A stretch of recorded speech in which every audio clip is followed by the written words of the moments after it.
Se estima que la Comisión Federal de Electricidad, bueno, no se estima, se informó que la Comisión Federal de Electricidad va a destinar 23,000 millones de dólares para el desarrollo de infraestructura durante el sexenio.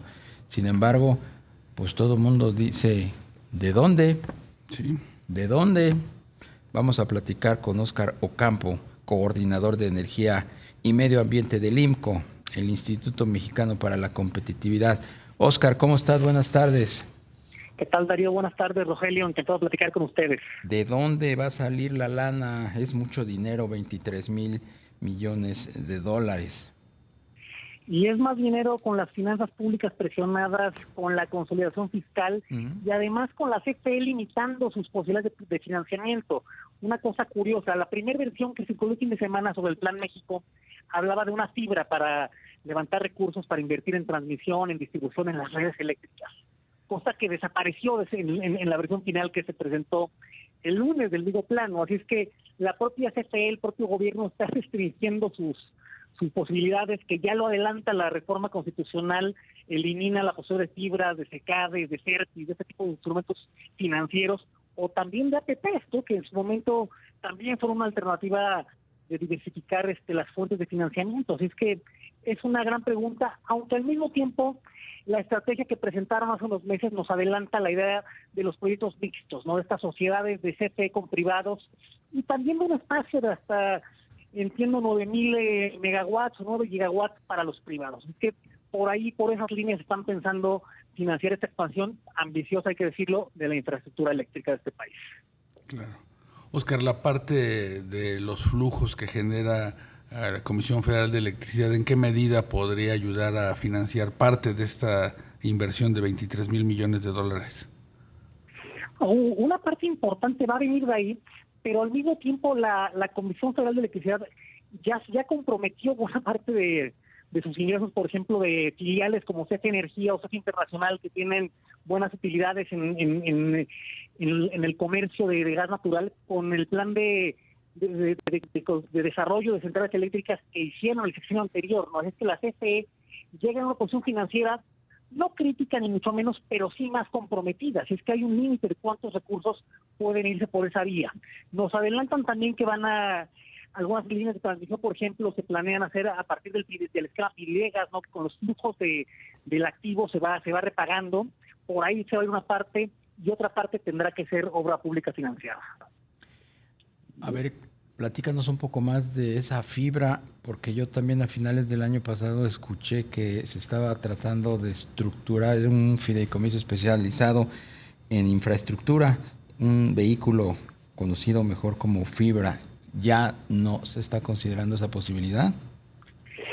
Es un tema que no queda del todo claro, porque en la reforma que se aprueba en octubre del año pasado, uno de los cambios es que elimina la posibilidad explícita que CFE de transmisión y distribución únicamente podrá financiarse por vía de la CFE, no que el resto de las opciones queda canceladas, ¿no? Es decir, esta posibilidad que existía en el pasado de usar un SECADE, de levantar un CERTI, de levantar una fibra, como lo hizo CFE en 2018 de forma muy exitosa, hay que decirlo también, que quedaba eliminado.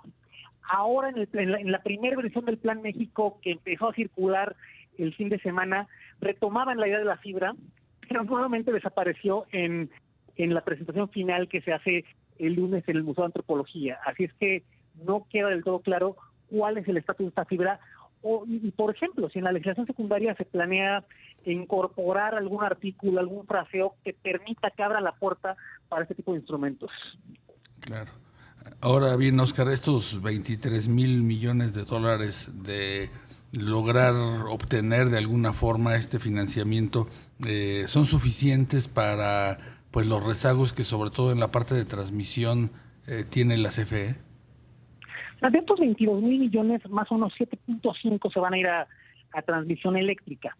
Si lo pasamos a tipo de cambio actual, estamos hablando a grosso modo de 150,000 millones de pesos. En el plan de negocios de la CFE de este año, del año pasado, que se publicó en enero de 2024, había una estimación de cuánto requería la red de transmisión para garantizar la seguridad energética. Y el monto al que llegaban era redondeando 130,000 millones de pesos. Así es que en cuanto a monto, suena a una cantidad razonable, quizá no suficiente para el incremento acelerado que se quiera hacer de energías variables como solar fotovoltaica, como eólica, pero sí suficiente para mínimo garantizar la expansión y modernización de tal forma que no esté comprometida, digamos, la confiabilidad del sistema. Pero si comparamos estos montos con el historial de cuánto se le ha asignado a CFE Transmisión en inversión física, la diferencia es abismal. O sea, estamos hablando que cada año se tendrían que estar asignando unos 30,000 millones de pesos en inversión, cuando en el mejor de los casos, en los últimos 10 años, se han asignado 10,000 millones y se han ejercido unos 4 o 5,000 millones.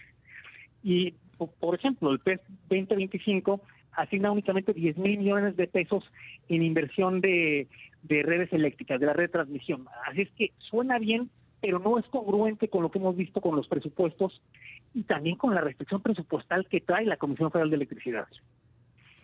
¿Qué tan importante es el sector energético, la estrategia energética en un programa tan ambicioso como el Plan México? Yo diría que es fundamental.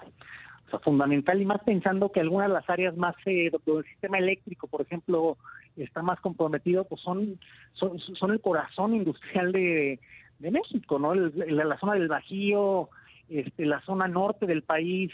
Pensemos ahora la inversión que se anunció por tercera vez de Amazon Web Services en Querétaro. Uno de los grandes retos que tienen los centros de datos en la zona del Bajío y especialmente en Querétaro es cómo llegas a los 100 megawatts que probablemente necesite un centro de datos de ese tamaño, ¿no? Así que diría que es fundamental para las metas del Plan México y en términos generales para el crecimiento económico de este sexenio. Ahorita que estás mencionando eso, un insumo básico fundamental para esa planta que, como tú bien dices, y aquí lo recordábamos Rogel y yo ayer, que ya van 3 anuncios que hacen de esa planta. Ya me acordé quién fue el primero. El primero fue el gobernador Curi hace más de un año. Después se anunció en el contexto de este CEO Dialogue. Y ahora ayer, bueno, un insumo es el agua. Y el agua está siendo de alguna manera restringido como parte de una política pública, pues que va en sentido contrario del espíritu del propio Plan México, que va en contra del espíritu del nearshoring, ¿no, Oscar? Bueno, más que restringido por política pública, debería estar restringido por política, ¿no? Porque al final, y ese es el principal riesgo en este momento del agua, es que se ha convertido en un vehículo político. Recordemos la cervecera CBI en Mexicali, que a partir del caos que se hizo con los derechos del agua, acabó moviéndose a Veracruz, y entiendo que este año finalmente va a inaugurarse. Recordemos la fallida planta de Tesla, que el debate político acabó siendo por el agua. Sí, también. Y esto, a ver, más que a una realidad, obviamente México es un país que padece estrés hídrico, pero por ejemplo, un centro de datos, si tú metes agua tratada, una planta de tratamiento, puedes utilizar con aguas tratadas, es decir, hay alternativas y hay formas de minimizar tu huella hídrica o de aspirar al net zero en términos de consumo de agua. Pero como bien lo mencionas, en este momento el principal riesgo para la industria, para el nearshoring, no hablamos del resto de la problemática del agua, ¿no? Pero específicamente en lo que tiene que ver con nearshoring es efectivamente el uso político. Recordemos la reforma en materia de agua que trae el Plan C, que pues tiene que ver justo con eso, ¿no? Que habla de restringir nuevas concesiones en zonas con baja disponibilidad. Bueno, ¿nuevas concesiones para qué? ¿O nuevas concesiones dónde? ¿Cómo vas a definir baja disponibilidad? ¿Cómo vas a delimitar baja disponibilidad? ¿Baja disponibilidad en qué periodo? Abre muchas de esas ventanas para la arbitrariedad y nuevamente para el uso político. Claro. Óscar, ¿y esta coyuntura que nos comentas abriría espacios al sector privado para ampliar la inversión en energía eléctrica? Especialmente en energía eléctrica, sí, a nivel discursivo y a nivel política pública, creo que sí hay un cambio importante en relación al sexenio anterior. Recordemos la Estrategia Nacional de Electricidad que se presenta en noviembre del año pasado, habla de más o menos 13 nuevos gigawatts en capacidad instalada, ¿no? De los cuales más o menos la mitad, casi 54%, los desarrollará CFE o el Estado, y 9 por privados. Y también esta nueva figura que de los proyectos mixtos, ¿no? Pensando CFE asociado con privados, donde CFE tenga nuevamente el 54% de la participación.